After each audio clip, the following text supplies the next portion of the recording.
Imagine a place where you can grab a hot meal, pay your bills, buy concert tickets, and even ship a package, all in one stop.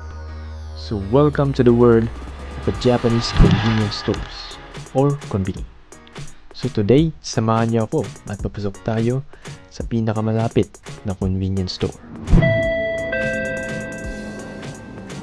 The first thing you'll notice is the food. Dito, hindi lang instant noodles ang meron. Meals are fresh and surprisingly high quality.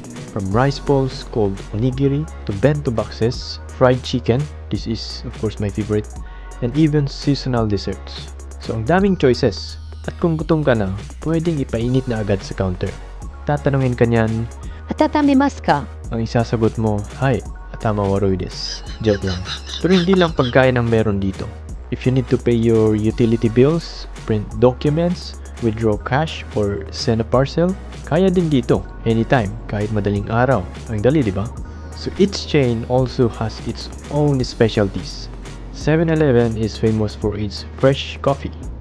Family Mart is for its crispy fried chicken. At sa Lawson naman is for its sweets. May mga limited edition products pa sila na talagang sulit subukan. Kaya kung ikaw ay nandito sa Japan, huwag mong palampasin ang konbini experience. Hindi lang siya store, parte na siya sa kultura. So always reliable, always open, and always convenient. O diba? Sulit na sulit. Kaya kabayan, tara na sa Japan.